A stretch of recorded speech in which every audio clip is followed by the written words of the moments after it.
j'ai commencé aux 3 mètres à faire des services avec mon poing pendant que les filles étaient en arrière à la ligne, puis ils faisaient comme des services sautés. Puis moi, j'étais juste là aux 3 mètres toute seule à faire des services qui ne passaient pas le net. C'était super le fun pour mon estime personnelle.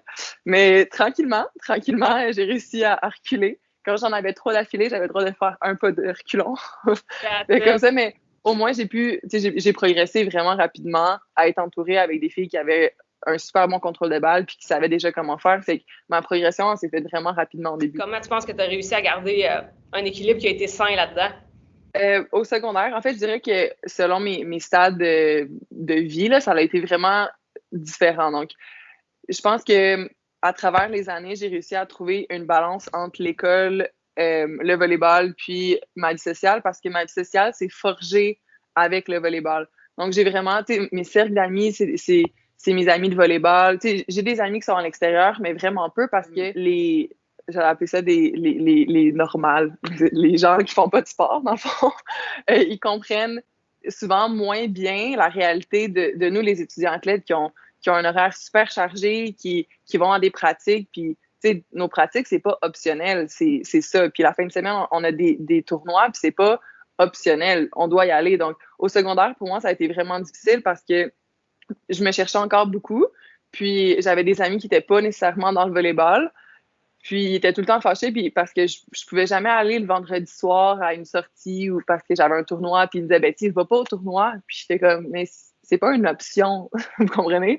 Ou tu sais, le soir, quand j'ai des pratiques, c'est pas une option de pas y aller. Donc c'est sûr que je me suis éloignée de ces personnes-là, puis mon cercle d'amis, mon cercle social, c'est vraiment forgé à travers des gens qui avaient la même réalité que moi.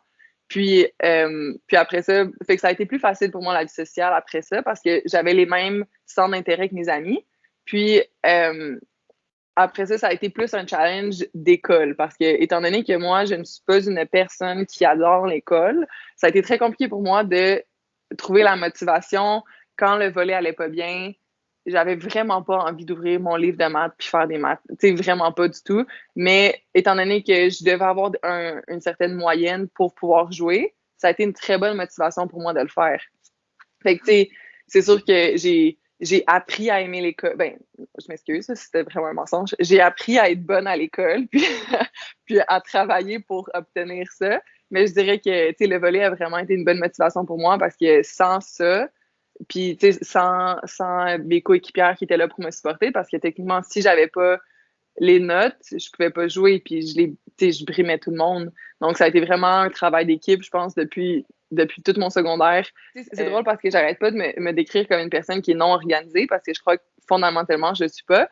Mais je réalise qu'au fond, je le suis énormément parce que j'ai quand même réussi à faire toutes mes études. J'ai jamais eu un échec dans un cours. J'ai jamais eu des vraiment mauvais résultats non plus. J'ai fait toutes mes pratiques. Puis, tu sais, juste ça, ben, ça montre que j'ai une bonne organisation. Ouais. C'est sûr que les étudiants athlètes, c'est connu qu'on n'est plus dernière minute souvent parce que tu sais, les gens, mettons, eux, les gens normaux, encore une fois, eux, ils peuvent étudier toute la nuit, puis tu sais, ils s'en foutent s'ils sont fatigués le lendemain. Mais nous, on a des pratiques, on a des entraînements, fait qu'il faut qu'on ait un bon cycle de sommeil. Tu sais, faut qu'on soit plus organisé pour qu'il y ait rien, qu'on fasse toutes nos lectures, qu'on soit prêt pour notre examen, mais qu'on soit aussi en forme pour nos pratiques. Fait que c'est sûr que notre horaire est plus chargé parce que on a plus de choses à prendre en compte. Puis c'est pas juste, on peut pas juste se présenter à une pratique ou à un match, faut qu'on soit performant. Fait que c'est sûr que l'organisation, on peut pas être en dernière minute. Ouais. Donc, non, j'avais pas un horaire qui était stable, mais c'est sûr que chaque fois que j'avais des trous dans mes horaires, ben j'allais étudier. Je pars surtout à l'université, là, mais j'allais étudier au CEPSUM, puis j'étais avec mes coéquipières, fait qu'on s'entraidait dans tout ça. Là. De ce que je connais de toi, tu n'étais pas nécessairement celle qui se mettait le plus de pression à l'école, dans le sens que tu avais des bonnes notes, mais tu visais pas avoir 98 dans tout, puis tu gérais quand même bien ça. Mais à l'inverse, je pense qu'au volley, ça t'a toujours suivi d'être une très bonne joueuse. Puis là, ben, autant au libellule, autant au lynx, au cégep, que rendu au carabin. Les gens s'attendaient à beaucoup de toi parce que c'est sûr que quand tu gagnes le titre de MVP presque à chaque année à l'université et que tu reçois je ne sais combien de balles à l'attaque par match, ça amène une certaine pression qui retombe un peu sur tes épaules. Et là, après ça, tu as continué ça avec Team Canada, où est-ce qu'encore là, il y avait quand même une pression, de jouer, d'être sur le terrain, etc. Fait que, tu sais, il y a quand même eu beaucoup toujours de pression sur tes épaules. Et toi, quand on te regarde aller sur un terrain, la vie a l'air de bien se passer. C'est rare qu'on te voit en situation de panique. Fait que la question probablement qui m'est revenue le plus, c'est comment fais-tu? As-tu des trucs? Qu'est-ce qui se passe dans ta tête pour gérer la pression? Ben, je dirais que dans un match, il se passe peu de choses dans ma tête. Puis c'est vraiment pour ça que je le gère bien. Parce que, tu sais, quand on me voit jouer un match, puis c'est ça que j'adore. Fait que ma pression, en fait, je pense que je la gère bien parce que, ben, premièrement, je m'en mets pas tant que ça. Tu sais, je sais que la pression est là, puis, tu sais, je me mets pas, je suis pas un autruche, là. Tu sais, je sais que j'ai un rôle important à jouer dans mes équipes. Tu sais, même professionnellement, en ce moment, j'ai un rôle très important dans mon équipe. Mais j'ai toujours considéré que j'ai choisi d'être dans un sport d'équipe pour avoir du monde qui me back. Fait que, tu sais, j'ai jamais pris cette pression-là toute seule parce que sinon, ça aurait été trop, tu sais, ce serait vraiment trop pour moi. Fait que je le fais, puis tu sais, je prends mon rôle plus euh, la pression est plus psychologique de bonheur. Fait en fait, moi, quand je joue un match, je veux avoir du fun. Fait que c'est pour ça que je joue au volleyball, puis le jour où j'aurai plus de fun, je vais arrêter. Mais quand tu as du fun, tu sens pas la pression. Tu sais, quand je fais des erreurs, je sens pas que mes coéquipières sont fâchées contre moi ou tu sais, je sens pas que je dois quoi que ce soit à personne. Tu sais, je le fais pour moi, puis je le fais pour les bonnes raisons. Fait que je pense que c'est pour ça que la pression, je la sens pas. Puis aussi, je travaille fort pendant mes pratiques pour être sûre de pas avoir trop de pression en match. Fait que pour moi, euh, tu pratiques, excuse-moi, j'avais comme un son dans mon écouteur, tu joues comme tu pratiques. Fait que moi, c'est la façon que je peux gérer le mieux ma pression. Fait que pendant mes semaines, je le sais. Si j'ai une mauvaise semaine de pratique, je le sais pertinemment que je vais avoir un match plus difficile. Puis c'est là que je sens plus la pression parce que je sens pas que j'ai tout fait en mon pouvoir pour contrôler toutes les choses que je peux contrôler. Fait que là, je commence à penser plus aux choses, aux facteurs externes. Mais si j'ai eu une super bonne semaine de pratique, j'ai tout donné, j'ai essayé toutes les balles, j'ai essayé des nouvelles shots, des trucs que je voulais pratiquer avec le game plan, ben, c'est sûr que en match, je vais avoir tout contrôlé, fait que je peux juste laisser aller, puis c'est là que vous me voyez avec mon cerveau qui fonctionne juste plus, puis qui est juste comme unicorn bubble, et puis je fais juste jouer, puis j'ai du fun. Fait que c'est vraiment ça. Je pense que la façon de gérer la pression, c'est de mettre tout le travail que tu peux avant le match. Parce qu'au match, dans le fond, tu peux plus rien contrôler. Exact. Puis dans ta gestion avec tes coéquipières, tu en as parlé un petit peu.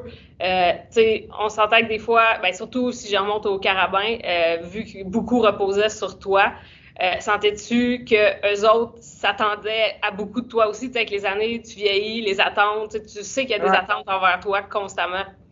Ben, je dirais que plus professionnellement.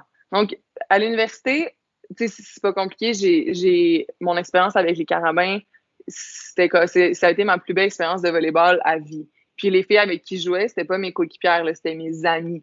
Fait que, tu sais, c'est dur de sentir la pression d'une de tes amies. Fait que, tu sais, je le faisais, on était toutes dans le même bateau. Fait que oui, on avait des rôles différents, mais on avait toutes le même objectif, puis le même pression, puis tu sais, chacun avait sa pression pour son rôle à jouer. Tu sais, moi, il faut que je kill des balles, mais la fille qui rentre à 24-24 dans un troisième set pour faire un service, tu sais, je pourrais jamais. En fait, je le sais que je ne pourrais pas faire ça parce que j'ai fait ce rôle-là sur l'équipe nationale, puis ça s'est pas très bien passé.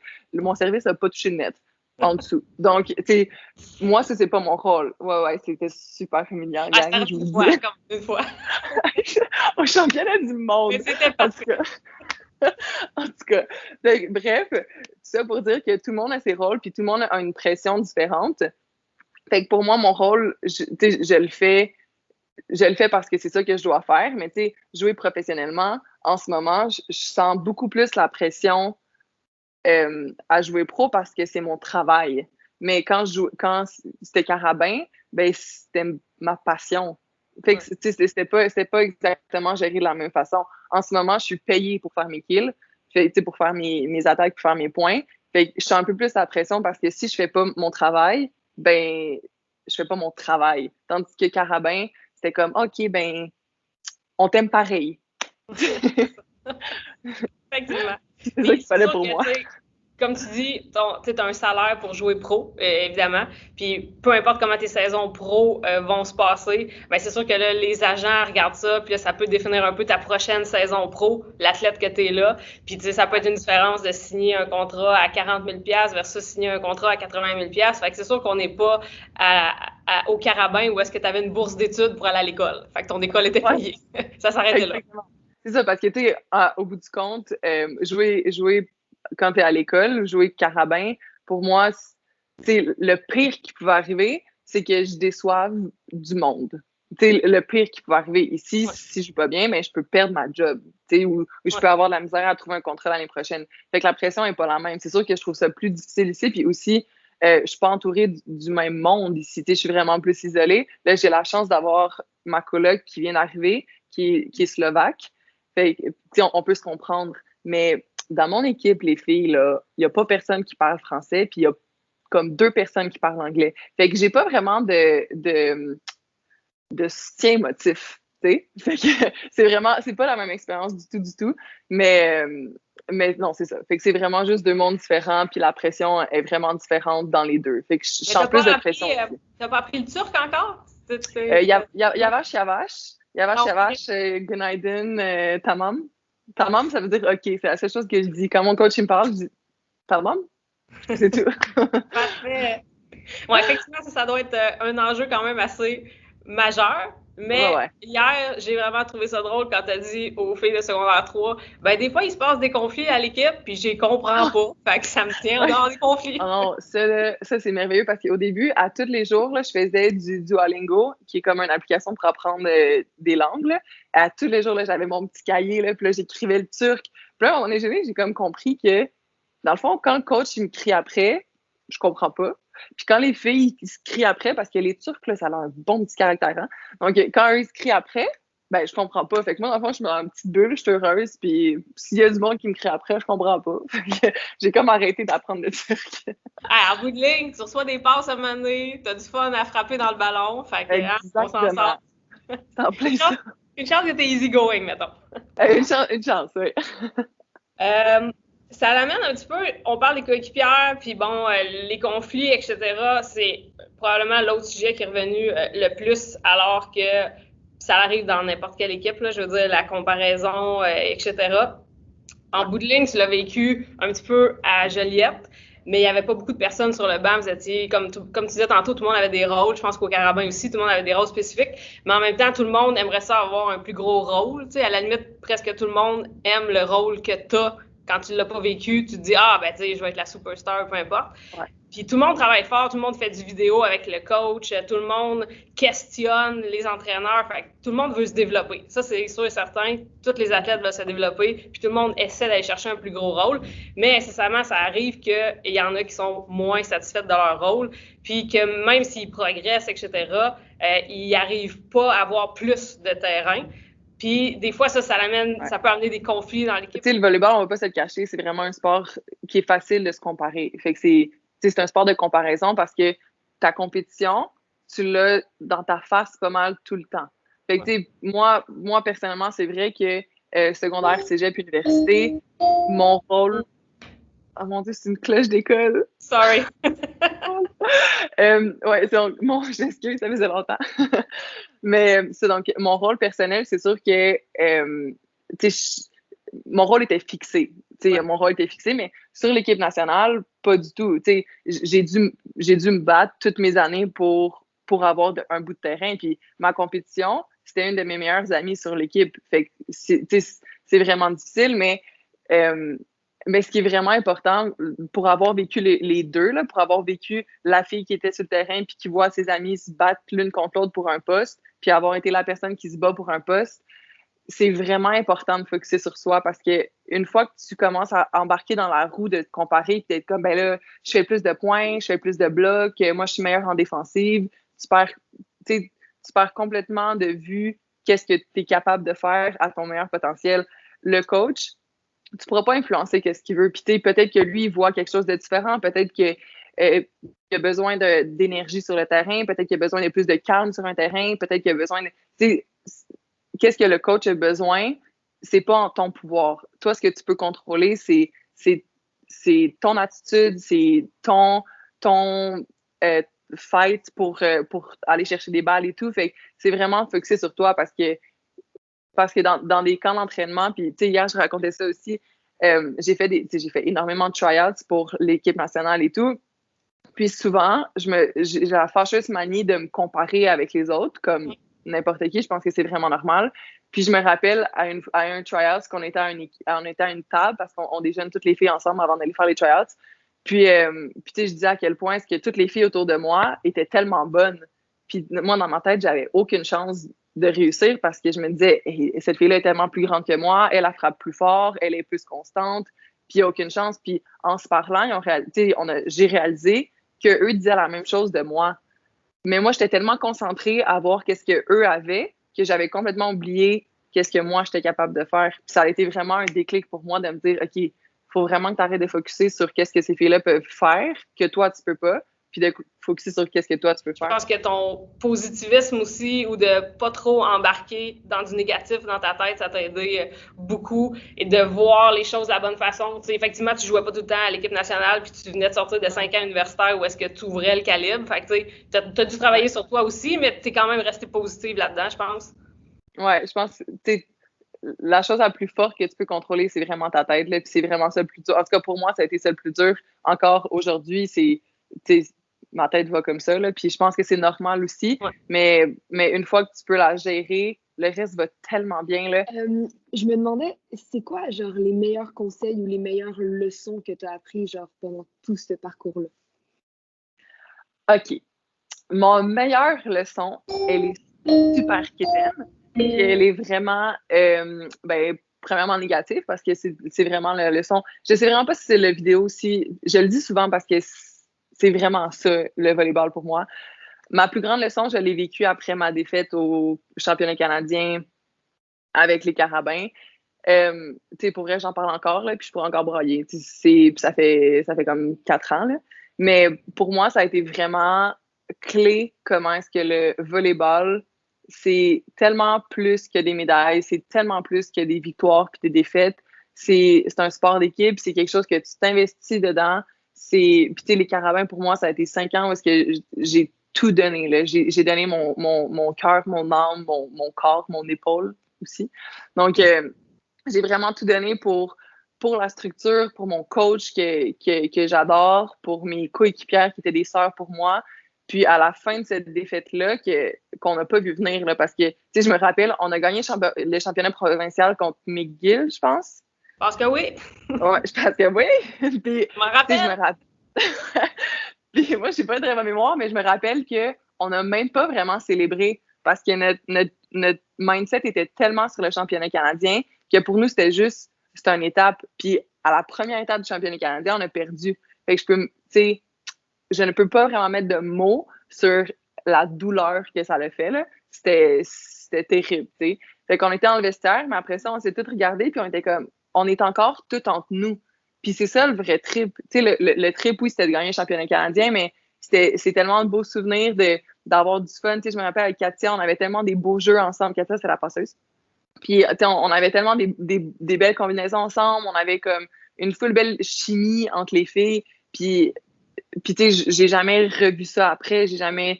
Pro, c'est sûr que c'est pas ça du tout. Sur l'équipe nationale, c'est pas la même chose. Fait que c'était vraiment d'avoir, pendant ces 5 années-là, profité de toutes les expériences que j'ai eues avec les filles, puis de cette chimie-là, puis d'avoir du fun. Puis, tu sais, pour moi, le volley, c'est tellement une passion, c'est tellement un beau sport, là. Ces pauvres gens qui font comme du javelot puis qui sont tout seuls. Tu sais, nous, on fait du volleyball, on a du fun. Hey, même quand c'est du javelot, là. Il y en a qui T'as raison. Mais tu sais, même quand c'est plate, c'est le fun, le volley. Fait que, je sais pas, c'est juste, ça a été vraiment mon plus beau souvenir qui est vraiment déchirant. Puis après ça, en fait, ce qui est vraiment le plus gros, c'est qu'on était capable de se relever puis de finir le tournoi en beauté. Tu sais, après ça, on a fini le tournoi, puis je pense que les équipes n'ont pas fait 20 points, là. Mais ça a été quand même, tu sais, j'avais les yeux pleins d'eau, puis je pleurais jusqu'au premier coup de sifflet du match le lendemain. Puis tu sais, à quel point j'avais de la peine. Mais après ça, une fois que c'est recommencé, on a tout oublié, puis on a tellement profité. Puis je me rappelle encore des championnats. J'ai vraiment une mémoire de poisson rouge, mais je me rappelle des championnats canadiens par cœur. Fait que je dirais que c'est vraiment pas... J'ai gagné plein de prix, puis je m'en fiche de ça, mais le souvenir de ce championnat canadien-là, c'est la plus belle chose que je vais avoir vécue dans ma carrière de volleyball. C'était une défaite, imagine. Imagine. Héloïse, c'est une question. Hello, oui. Ouais, Juliette. Comment vous faites pour jouer ensemble sur l'équipe nationale? C'est ça, comme tu disais tantôt, vous ne parliez même pas la même langue. Il n'y a pas vraiment de communication entre vous? En fait, sur l'équipe nationale, on parle tout anglais. Fait que, sur l'équipe nationale, on se comprend quand même bien, généralement. C'est sûr que là, c'est vraiment plus... on est là pour toutes la même raison, puis on a toute la même éthique de travail. Fait que c'est beaucoup plus facile. Je pense que quand j'étais à l'école, Carabin ou au cégep puis au secondaire, on le faisait parce que c'était un jeu, mais pas tout le monde avait les mêmes aspirations. Fait que, il y a en fait, tout le monde a arrêté pas mal le volleyball où est-ce que je suis, ou il y en a qui ont continué un peu plus loin, mais on n'avait pas tous le même désir de poursuivre une carrière. Fait qu'on était plus unis par le fun, par le jeu. Après ça, sur l'équipe nationale, on est là pour représenter le Canada. Donc, on a toutes les mêmes aspirations, tout le monde joue pro, tout le monde a le même éthique de travail, puis a le même désir de se pousser. Fait que je pense que c'est ça qui nous unit. Professionnel, on est unis par notre contrat. Ça, c'est vraiment plus différent. Mais en même temps, on veut gagner. On veut gagner, c'est sûr que selon les pays où tu vas, selon la culture, les standards sont vraiment différents, je te dirais. Mais on est quand même unis parce qu'on veut gagner. Parce qu'on fait ça, j'ai 2 pratiques par jour pendant 7 jours. Les 2 derniers mois, j'ai pas eu une journée de pause. Ma première fin de semaine de pause depuis 2 mois était la fin de semaine dernière. Fait que c'est sûr qu'il faut que t'aimes ça. T'sais. Fait qu'on est tous là parce qu'on veut gagner. Puis on n'a pas besoin de... Bon, c'est sûr que là, je te dis ça, puis j'ai eu tellement de problèmes de communication aujourd'hui avec mon équipe que c'est très difficile de dire non, mais t'as pas besoin de communiquer. C'est vraiment compliqué. Mais quand tu veux gagner, puis exemple, là, nous, on se bat pour aller en play-off, ben tu trouves une façon de t'unir. Puis, au fond, au volleyball, c'est pas compliqué. Là, le but, c'est que la balle tombe pas au sol. Fait que dis-le de la façon que tu veux, dis-le avec tes mots. Dans l'équipe, là, ma libéro, elle dit pas un mot anglais, là. Elle dit même pas hi ou yes, là. Fait que c'est vraiment, on se parle comme ça, là, puis on dit, cette balle-là, c'est non, genre. Ou comme, cette balle-là, c'est la mienne. Fait que, on se parle comme ça, mais on se comprend au bout du compte. Puis si on se comprend pas, ben, je le sais pas. Je le comprends pas. Fait que je le sais pas. Mais non, c'est ça. Fait que sur l'équipe nationale, c'est vraiment plus facile parce que tout le monde parle en anglais. Puis quand tu t'en vas pro, ben, ma première année, moi, c'était en France, fait que c'était facile. Malgré l'accent, on me comprenait. Après ça, en Suisse, la majorité, c'était des filles qui parlaient soit italien ou français, italien, français ou anglais. Fait que, on pouvait se comprendre un peu, même si, mon italien, je peux juste dire cappuccino, mais on se comprenait quand même. Mais en Turquie, ça a été vraiment mon plus gros challenge de communication, là, d'être capable de comprendre. Puis, mon entraîneur dit pas hi, là. Il dit pas un mot anglais. Donc, c'est vraiment bien, honnêtement, parce que quand il me crie après, ça m'a... fait que tu comprends vraiment ce que tu veux comprendre. Puis, au bout du compte, il me crie pas souvent après parce que j'essaie toutes les balles. Fait que si tu donnes tout ce que t'as, tu peux pas vraiment te faire chicaner, je te dirais. C'est ça le truc, les filles. Allez tout le temps à terre, essayez toutes les balles, vous allez jamais vous faire chicaner. C'est ça le truc. Ah ouais, ça marche de même. Ça marche de même. Puis avec justement le nombre de fois où tu as dû changer de coéquipière, tu étais passé du secondaire où tu avais toujours joué avec les mêmes filles, là tu as joué 3 ans au Lynx, après ça tu as rechangé de coéquipière au Carabin, tu as rechangé à l'équipe nationale. Selon toi, y a-tu des traits de personnalité qui fait en sorte que qui font en sorte que tu es capable de t'adapter constamment aux changements, Ouais. de toujours constamment changer de coéquipière? Ben, je dirais qu'à la base, je m'adapte bien au changement, mais je pense que j'ai vraiment eu jamais de conflit avec des filles dans l'équipe. Les seules fois où je peux avoir des accrochages, c'est si les filles essaient pas des balles, puis ça me donne de l'urticaire. Mais outre ça, ça va. Fait que je dirais que je suis quand même une personne qui est positive dans la vie. Ouais. Fait que, je suis vraiment positive. Puis je suis quand même aussi easygoing. Puis je lis bien les gens. Donc, si une fille n'a pas envie de parler pendant une journée, je vais pas être là à la gosser. Fait que, je pense que je suis capable de bien saisir le vibe des gens. Puis c'est comme ça que je pense que je suis facile d'approche aussi. Puis que je tape pas ses nerfs vraiment. J'ai pas un gros caractère. J'ai pas un gros caractère qui veut prendre la place non plus parce que ça, sur l'équipe nationale, imaginez-vous, sur l'équipe nationale, c'est tous des superstars qui viennent de partout. Puis on est tous ensemble. Fait qu'on est tous des leaders dans nos équipes. Puis là, on doit tous jouer ensemble puis essayer de s'entendre. Mais c'est difficile là, parce que moi, je me considère comme une leader qui parle pas beaucoup. Puis je lead par mes actions. Mais c'est pas toujours ça. Il y a des filles qui lead parce qu'ils parlent fort. Mais imagine dans une équipe avoir comme 7 filles qui sont là, qui veulent juste parler plus fort que l'autre. C'est vraiment difficile. Là. Fait que je pense que dans mon cas, ce qui a été vraiment pratique pour moi, c'est que justement, je lead par mes actions, puis le monde vont embarquer dans ça, puis ils vont respecter ça. Fait que je suis capable de créer mon respect juste parce que je travaille bien, je coupe pas les coins ronds, je suis respectueuse avec tout le monde. Puis quand tu changes d'équipe comme ça, il faut tellement que tu sois ouvert d'esprit, puis il faut que tu restes toi-même aussi. Parce que, à force de changer d'équipe, si tu essaies tout le temps de plaire aux autres, tu vas juste te perdre parce que tu rencontres tellement de nouvelles personnes. Fait que juste reste toi-même, puis sois positive, essaie de t'ouvrir aux autres. Mes premières semaines, en fait, je pense que ce qui m'a vraiment aidé, c'est justement qu'au début, j'essayais d'apprendre le turc. Fait que les filles trouvaient ça tellement cute qu'ils m'aiment toutes. Yva, t'as une question? Ouais. Moi, je me demandais, quand t'avais dit tu ou vous, ben, tu. Ben, c'est correct. Mais je sais pas.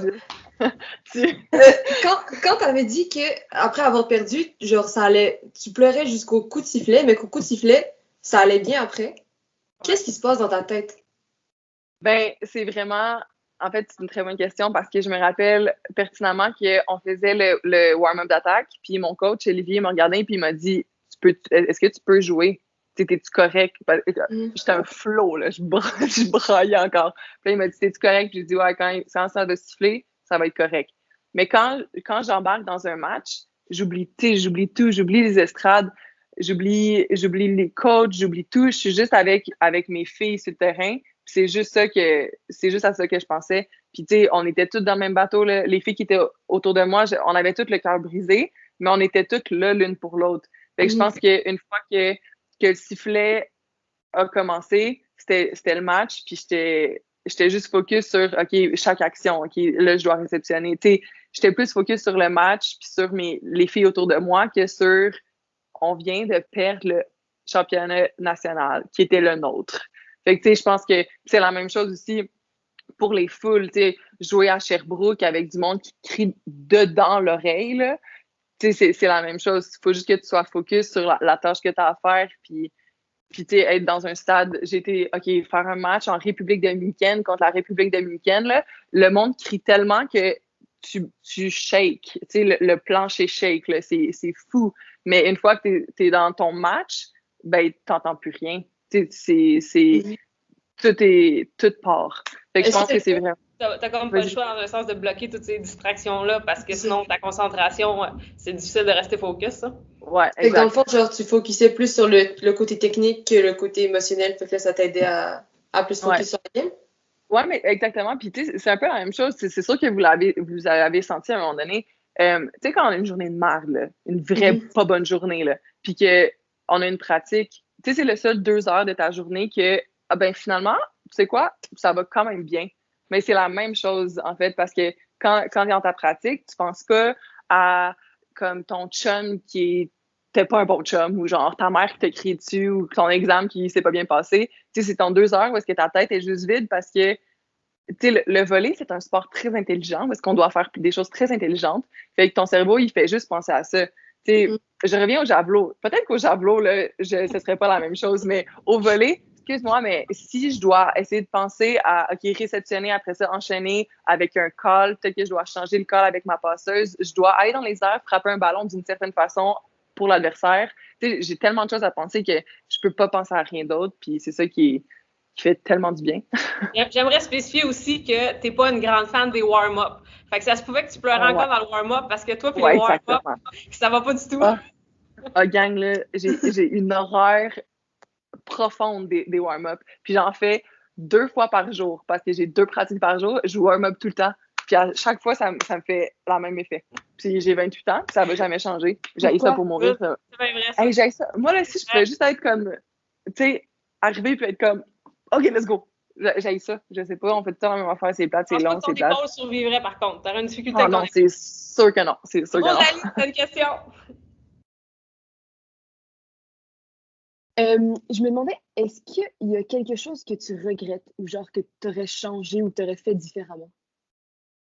Ou pas? Ah non, c'est vraiment une bonne question. On me l'a jamais posée, j'ai jamais pensé. Attends, c'est sûr que j'ai une bonne réponse. C'est sûr qu'il y a quelque chose que tu aurais fait différemment à un moment donné dans ton parcours. Ouais, c'est sûr que oui. Je sais pas si j'ai le droit de dire ça. J'ai-tu le droit de pas mal tout dire? OK, je vais le dire. Oui. Tu me chicanerais après. OK. En fait, c'est pas un regret parce que je suis vraiment heureuse de tout mon parcours, vraiment. Mais il y a 2 choses que j'aurais changées. Quand on me recrutait, que ce soit au secondaire, au cégep, à l'université, je ne suis pas une connaisseuse de volleyball. OK, je vous le dis tout de suite, là, mettons ma coloc là, est tout le temps très ébobue de tout ça parce qu'elle me parle de joueurs de volleyball puis de ligue. Je connais rien. Je regarde pas ça le volleyball. C'était la même chose quand j'étais au secondaire, même chose au cégep et à l'université. Fait qu'au secondaire, quand on m'a recruté, j'étais comme, ouais, je vais jouer au volleyball, OK. Puis là, il y a des équipes qui venaient me voir pour me recruter, puis je les connaissais pas. Fait que j'ai décidé d'aller au cégep avec le coach qui était le plus sympathique. C'était les Lynx des Doigts, mon petit. Fait que j'ai été là-bas. J'ai beaucoup aimé. J'ai fait 3 ans. Puis après ça, quand est arrivé le temps d'aller à l'université, le même processus s'est fait. Fait que j'étais comme, ouais, tu sais quoi, ouais, je veux jouer à l'université, OK. Puis j'ai connecté avec Olivier Trudel. Puis après ça, j'ai été là. OK, mon raisonnement a été très long et un peu plus poussé quand même, là. Mais tu sais, j'ai jamais fait de démarche pour aller jouer aux États-Unis. J'ai jamais, tu sais, puis là, maintenant, après toutes mes années, je connais plusieurs joueuses qui ont été jouées aux États-Unis, puis c'est vraiment un trip qui est différent. Mais que je sais pas si je l'aurais choisi, mais j'aurais aimé ça savoir que j'avais l'option de le faire. Fait que c'est juste que j'avais pas toutes les cartes en main quand j'ai pris mes décisions parce que j'étais vraiment tête en l'air un peu, ce qui est une très grande qualité chez moi et aussi un très grand défaut. Si vous avez un désir quelconque de poursuivre dans le volleyball, soyez plus informés que moi quand vous allez prendre une décision. Puis tu sais, il y a vraiment pas de mauvaise décision. Comme je dis toujours, quand c'est le temps, souvent les filles au cégep viennent me demander des questions par rapport au recrutement universitaire. Puis moi, ma décision d'aller avec les Carabins, ça a été la meilleure décision que j'ai jamais prise toute ma vie.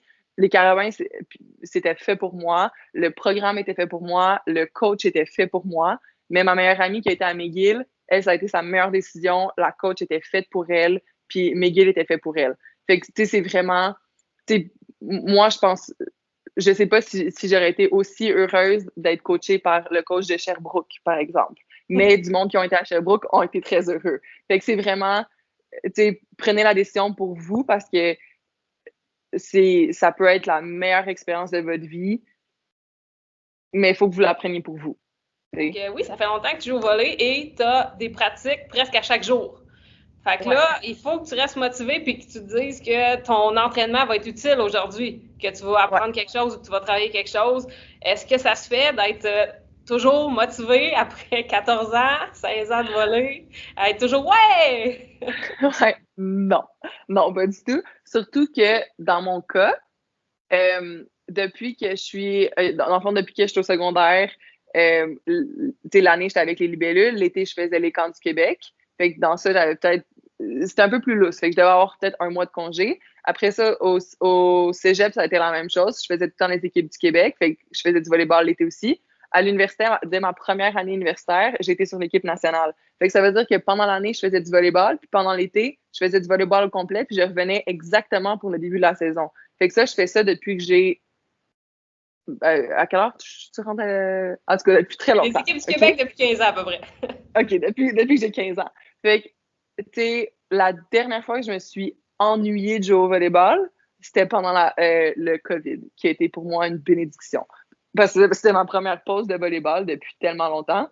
Ouais. Oh non, attends, un instant, il faut que je vous branche, je vais vous perdre, mon ordi n'a plus de batterie. Je fais le tour de mon château un instant. Un instant. Ton gros château. Mon gros château. OK. Je retourne dans mon salon, salle à manger, salle de tout. OK, parfait.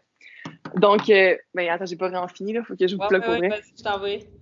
OK, parfait. Hello, votre gang, vous avez une question après? C'est ça?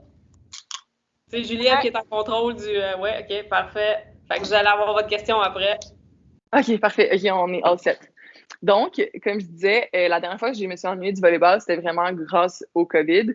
Puis quand je suis arrivée en Turquie, j'étais comme excitée de jouer au volley.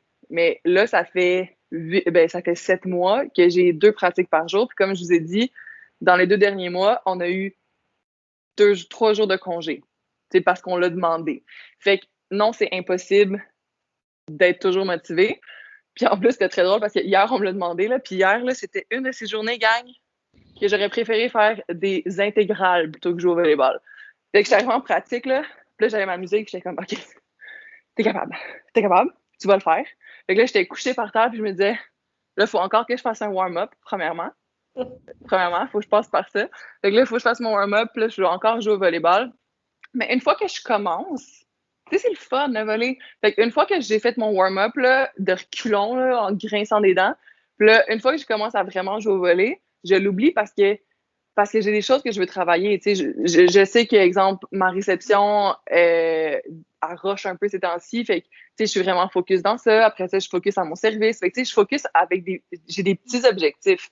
Mais non, tu sais, c'est normal de ne pas être motivé tout le temps parce que même si tu aimes vraiment quelque chose, même si tu aimes vraiment ton chum, tu veux-tu être avec lui 24 heures sur 24, 7 jours sur 7? Non. Fait que c'est la même chose pour le volleyball. J'aime ça le volley, mais c'est pas vrai que je suis tout le temps super excitée d'aller jouer. Mais je le fais, puis je le fais du mieux que je peux, puis je suis tellement fière de moi quand j'ai terminé. Sur l'équipe nationale, là, tu le fais vraiment parce que tu aimes ça, parce qu'on n'est pas payé pour être là. Fait qu'on est vraiment là à faire 2 pratiques par jour de 3 heures, ce qui est très long. Puis des fois, là, mon corps, il fait mal, ma tête est fatiguée. Mais tu sais, on est toutes, tu sais, je regarde autour de moi, puis les filles, on est toutes dans le même bateau. Fait que, tu sais, je peux pas m'apitoyer sur mon sort parce que la fille à côté de moi, tu sais, elle vit la même chose. Fait qu'on, tu sais, un moment donné, on fait juste le faire. Puis quand tu as fini ta pratique de 3 heures, quand tu t'es demandé au début comment tu pouvais mettre 2 pieds devant l'autre, tu es tellement fière de toi. Là. T'es juste, tu sais, le feeling est tellement bon. Fait que c'est vrai que c'est quelqu'un qui se motive, qui a beaucoup de... Tu te parles à toi-même, tu sais, avant de t'en aller, tu mets ta musique, puis comme tu te boostes un peu. Après ça, tu vas chercher ton énergie avec tes amis, tes coéquipières. Mais je pense que le self-talk, c'est un bon point de se dire, OK, il faut juste que je commence, que je me mette le pied dedans, puis que après ça va partir, ça va arriver de toi. Good! La gang dans la salle multisport? Là, on parlait de motivation, là, mais physiquement, genre, comment tu gérais ça? Parce que c'est difficile aussi pour le corps, là, puis à un moment donné, tu peux pas... Ouais, c'est vraiment une super bonne question. Mais physiquement, mon déclic, c'est fait. Je m'excuse, j'arrête pas de manger des salades avec de l'ail, puis là, je fais des petits je m'excuse. Donc, c'est mon déclic s'est fait au cégep parce que j'étais un grand spaghetti peu musclé, OK? Quand j'étais au secondaire, puis au cégep. Puis ma charge de volleyball commençait à être vraiment très importante. Puis j'étais toujours blessée. T'sais, que ce soit mon abdos, que ce soit mon épaule, que ce soit ma jambe. Puis ça me fâchait tellement ça me faisait tout le temps prendre des pauses de volleyball parce que, tu sais, je devais guérir ma blessure. Puis là, je revenais. Puis là, c'était encore la même chose. Fait que je me reblessais. Puis là, tu sais, ça faisait tout le temps ça on and off. Fait qu'à partir de ma 2e année de cégep, je me suis dit que mon corps allait être, tu sais, mon corps, c'est ma machine. Fait que j'ai comme développé une passion pour l'entraînement vraiment, vraiment intense. Puis tu sais, si je me rappelle à l'université pendant certaines périodes, exemple surtout pendant Noël, on n'avait pas le droit de s'entraîner, mais moi j'avais comme un accord avec mon coach que moi j'avais le droit de continuer à m'entraîner parce que dès que j'arrête, c'est pas compliqué, mes épaules font comme ça, puis après ça je me reblesse. Puis c'est la même chose pour mes abdos puis mes cuisses. Fait que moi je m'entraîne tout le temps en fait. Puis j'adore ça parce que c'est ça qui nourrit mon corps, puis c'est ça qui me rend forte, puis qui me rend efficace, puis qui me permet d'avoir la charge que je veux. Donc, je dirais que, tu sais, oui, je suis blessée, mais je suis en physio tout le temps. Tu sais, là, Romy a été, mais après notre appel, tu sais, il faut que j'aille en physio. Je fais de la physio à tous les jours, je fais de l'acupuncture, je fais des massages, je m'étire après chaque pratique. Je suis tout le temps là à m'étirer pendant au moins 15 minutes. Je me roule, je m'étire. Tu sais, c'est vraiment important de prendre soin de ton corps parce que c'est ça mon outil de travail, en fait. Je pense aussi qu'avec les années, tu as appris à bien connaître ton corps. Plus jeune, tu étais moins consciente. Puis là, ben, plus les années avançaient, plus tu savais comment te gérer toi-même. Hein. Oui, exactement. Puis tu sais, je connais aussi les blessures qui sont récurrentes. Fait que c'est niaiseux, mais je fais des abdos à tous les jours. Tu sais, à tous les jours, soit une fois que je me suis réveillée, si, exemple, j'ai pas un entraînement le matin, je vais faire une petite séance d'abdos vite à côté de mon lit. Je sais qu'il faut que je roule ma cuisse tout le temps avant d'aller me coucher, sinon je vais pas bien dormir. Faut que j'étire mon dos aussi, sinon ça me réveille. Je suis rendue quand même aussi un peu une vieille chose, là, côté volleyball. C'est ma tante aussi, là. Ouais, je suis aussi une tante, là, dans le sens, si je peux pas dormir de côté parce que ça me réveille, je peux pas dormir sur le ventre parce que sinon j'ai mal au dos, je peux pas dormir sur le côté sinon j'ai mal à la cuisse. Fait que, tu sais, je me connais aussi, là. Ouais. Mais non, c'est ça. Je sais juste qu'il faut que j'entraîne mon corps pour que il puisse supporter la charge que je désire avoir. J'aime ça avoir comme 40 balles par match, ben il faut que je fasse comme autant de squats avant. Ça va avec. Good. Léa, tu avais une question, après ça, Patricia? Oui, ben en fait, c'est moi qui avais une question. Oui, Dalia, vas-y. Ma question, c'est parce que là, ben, tu joues professionnel, mais quand ça va se terminer niveau carrière, est-ce que tu sais ce que tu veux faire? Non. En fait, c'est drôle parce que cette question-là aussi revient parfois. Tu sais, maintenant, je découvre des passions, puis je sais pas exactement spécifiquement ce que je vais faire parce que je sais pas quand est-ce que je vais arrêter de jouer au volley. Mais tu sais, je continue à essayer d'ouvrir mon esprit au plus de choses possibles pour que je puisse trouver qu'est-ce que je veux faire. Puis honnêtement, voyager, ça m'apporte tellement de choses. Tu sais, je découvre de nouvelles cultures, je découvre des nouveaux endroits, des nouvelles personnes. Fait que mon bagage continue de grossir. Puis j'imagine qu'à un moment donné, je vais juste trouver ma voie dans tout ça. Mais spécifiquement, je pourrais pas dire oui, je veux devenir dentiste. C'est comme ça, je sais pas. Mais je pense qu'il y a une chance que tu n'es pas quelqu'un nécessairement qui fait beaucoup d'anxiété sur l'avenir, etc. Le fait que tu es quelqu'un de terre à terre, puis bon, qui vit une journée à la fois et qui se met pas énormément de pression, de performance, de réussite, d'anxiété, ça fait en sorte que tu es capable de gérer cette situation-là, qu'on ne sait pas encore qu'est-ce que tu vas faire plus tard. Oui, exactement. Ça, c'est sûr que c'est un trait de ma personnalité qui est très pratique dans le monde que je vis. Oui, exactement. Si tu avais un conseil à nous donner, comme mettons toi qui avais notre âge, ou si tu devais te donner un conseil à toi qui avait notre âge ou à nous en ce moment, ça serait quoi? Ouais, c'est une bonne question, là. Développer votre confiance personnelle tôt. Ma confiance personnelle a tout le temps été basée sur ce que j'entendais des autres. Mais j'ai réalisé que je ne l'ai jamais vraiment bâti moi-même. Fait que le jour où je suis arrivée sur l'équipe nationale, puis que le coach, il en avait rien à faire de moi, puis qui était comme c'est quoi ton nom déjà, puis pendant un mois il me demandait c'était quoi mon nom, puis après ça j'ai été jouer pro, puis j'étais encore un peu une nobody.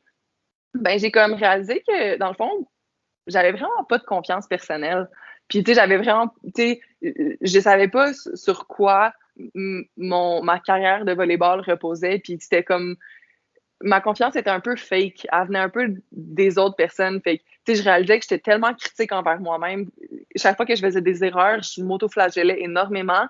Puis je prenais pas vraiment le temps de me dire comme, hey, ça, c'est vraiment beau ce que tu fais. Fait que maintenant, aujourd'hui, je le travaille encore parce que, tu sais, c'est pas un travail qui est facile puis qui change comme ça. Mais je prends beaucoup plus de temps à faire du vidéo pour les belles choses. Fait que, je suis comme, hey, regarde comment tu étais stable en réception. Hey, regarde comment tu as trouvé une façon de faire un point, même si c'était difficile. Fait que, j'essaie d'être vraiment plus positive parce que du négatif, là, vous allez en recevoir énormément. Fait que vous, votre travail à vous, c'est d'essayer de vous protéger puis d'essayer de vous trouver bonne puis belle puis capable.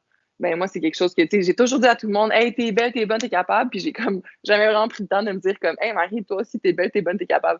Fait que si je pouvais retourner dans le temps, j'apprendrais beaucoup plus tôt à me dire comme, tu sais, Marie, t'es une bonne joueuse de volleyball, puis, tu sais, sache-le. Et c'est ça. On a quelques petites questions en rafale où est-ce que tu réponds vite. OK? OK, je suis pas bonne pour ça. OK, go. Parfait, parce que là, je vais juste les passer rapidement vu qu'il ne reste pas beaucoup de temps. Ton pays préféré que tu as visité? Oh my God, la Suisse. OK. De loin. Tu as joué un an pro là, effectivement. Ouais. Good. Ta musique préférée d'avant-match? Ton genre de musique? Ah, genre du gros hip-hop, rap, genre Tupac, Biggie Small. OK. Est-ce que c'est la même chose dans la vie de tous les jours, ta musique préférée? Je dirais pas mal, ouais. Mais des fois, je vais t'écouter genre du classique. Fait que, ouais. Parfait.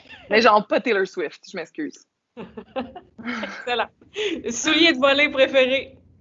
Ben, OK, c'est parce qu'on essaie de me convertir à Adidas, mais je suis Nike all the way. Nike all the way, excellent. Ouais.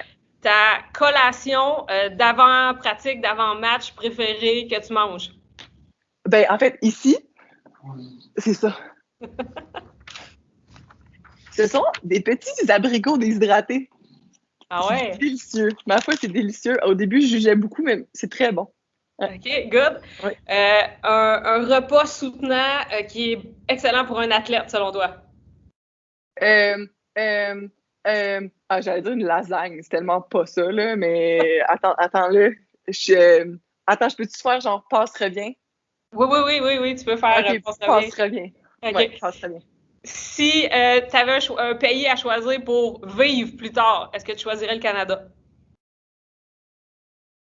Ouais, parce que, je pense que pour vivre, pour, mettons, élever une famille, je pense que je reviendrais au Québec parce qu'on est vraiment les gens les plus drôles. Ah, les plus drôles. Ouais, les gens sont plates ailleurs. Good. Tantôt, tu disais qu'à l'équipe nationale, tu avais une de tes bonnes amies qui jouait à ta position. Il y en a certaines qui connaissent Shaina.